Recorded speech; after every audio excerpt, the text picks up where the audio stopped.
in the mind.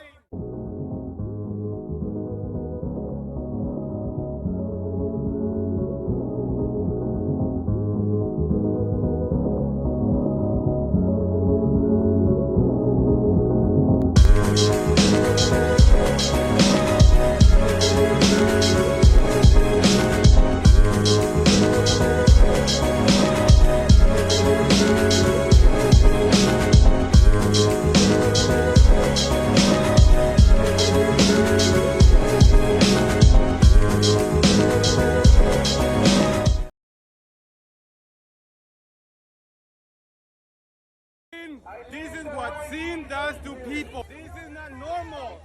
This is a clear example. A clear example of what sin is natural. This is a problem in the mind. Be vile, evil, perishing, you're ugly right here. What do you think you are, a Barbie doll? Yes, thank you. Can you say oh me, oh my? Jesus, Oh me, Jesus, oh my. big sick. This is sick right here. Out of your mind. Amen. You are born as Christ can set you lesbian straight. Yes. You're taken from God. You exist because of God God. is taken from You me. exist, Listen. only reason you exist because your mom was not a lesbian. Because a man and a man cannot procreate because it's unnatural. God made him male. I love the truth. I love Jesus. I love that is the What's your favorite part of the Bible? What's your favorite song? Can't live in sin and still go to heaven. That's so cool. I love living in sin.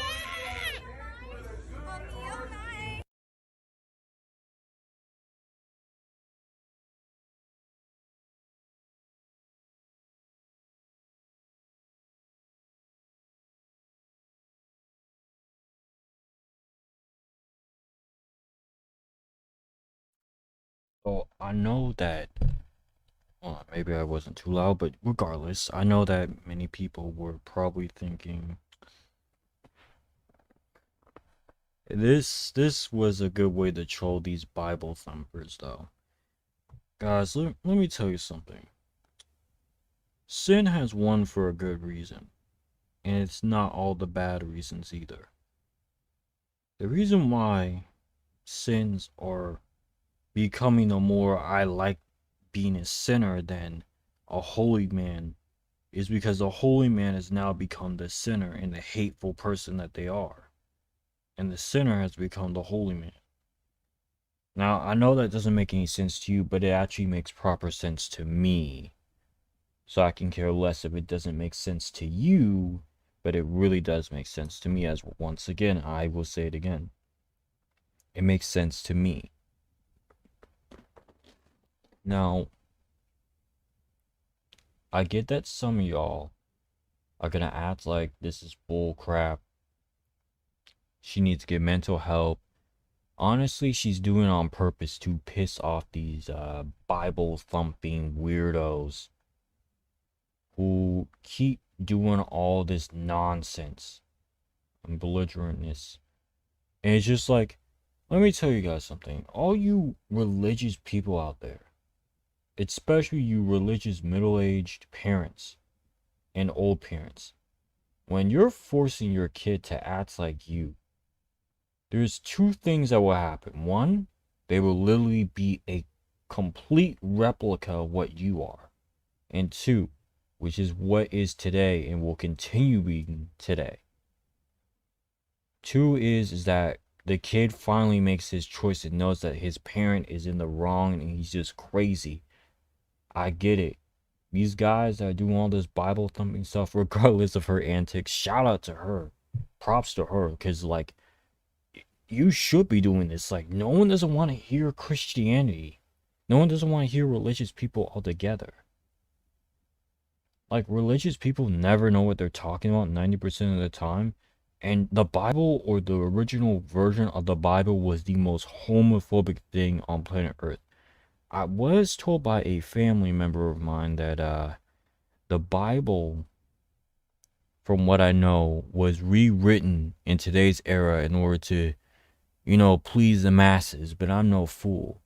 The Bible was created by a crazy man. And I believe this, and I will say it again. Maybe I've said it 5 times. but I will say this again. My theory is the Bible was created by a very crazy lunatic man. He was the first man to experience hallucinations on planet Earth. When I mean hallucinations, these were objects you can see that were not just 3D or CGI. And he made up this book in his head and started writing what was right and wrong. But he never wrote in the book, note this, he never wrote in the book about pedophilia from pastors and stuff, bringing in children from Saturday school who were their favorites and be like, I just want to teach you some extra lessons in God and learning them very well. Yeah, no. So, moving on, back to my theory. And that crazy man made up a bunch of mess for eons. And now it's continued all the way to here. And now he acts like he controls everyone and what they can and can't be, or else you'll never enter his little holier than thou place of heaven, or whatever you want to call it, because hell's about to be the new heaven, which is really crazy. And heaven's about to be hell. So it's kind of reversed, in a sense. So if you really think about it very well, this is what I've always thought. I believe Jesus Christ is the first man of sin. Now, you're probably going to be like, what? I know someone's going to scream in the comments going, what? Are you kidding me? What in God's earth is wrong with you, boy? Jesus Christ died for our sins. He didn't die for mine, he died for yours. Now let's make something clear. The reason why I'm saying Jesus Christ was the first sinner, and that is why I believe the first man to sin, the first man to control and manipulate human beings into doing their whim, well, to doing his whim, or whatever he was. He might not have been a male, really, even though the depiction says male, but he might not have been a male because the creator wasn't thinking straight on a very powerful entity. So this is the other theory too, is Jesus Christ was meant to monitor humanity and guide them and see what happens, and only to report back to the creator. That was his entire job. That was what he was supposed to do. But you know what he did instead? The most effed up thing is he instead manipulated humanity, telling them about what was good and right and what was wrong. And the creator, I know for a fact, we won't know how the creator looks like. We know how Jesus Christ looks like because he is the first, in my opinion, meta-human to have powers. Or the beta, right before Adam and Eve. So Jesus Christ took advantage of most of those humans at that time period, telling them what is right and wrong, right? So we're going to move on from that. Meanwhile, a lot of the Romans did not like that, and they were rightfully so and justified to not like Jesus Christ, because I think they saw something within him that was just malicious, but it was hidden behind good intentions, and he was smart enough to do it using his powers. So he made these men and women believe in him, healing them. But you know what's the thing? He never told them that you will have to owe me later on, because that's a smart God, or at least that's what he's considered. But that is a smart God, to manipulate the human beings by healing them and by helping other people out. Now, the second note of pride, as I like to call it, is that Jesus Christ opened the gateway to, I forgot what it was, but I've known the Bible. This always stuck in my head, is that he opened the river. He opened the river, split it in two. And you know what? The most condescending thing he did was he told them to walk into that river, just showing them that he was this almighty being. And I know this pissed off the creator, because the creator did not allow him to do that. His job was to simply monitor the humans. It wasn't to command and telling them what was right and wrong, as I said before, and I will repeat it again and again, and I don't care. And then all of a sudden, yeah, months, days passed. The creator thought of one little malicious thought in its head and said, you know what?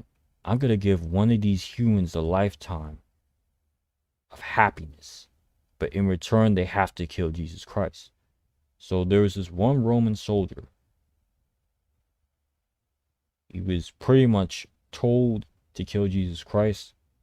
Probably promised happiness and a good fortune. Women would love him. You know, all that typical stuff back then.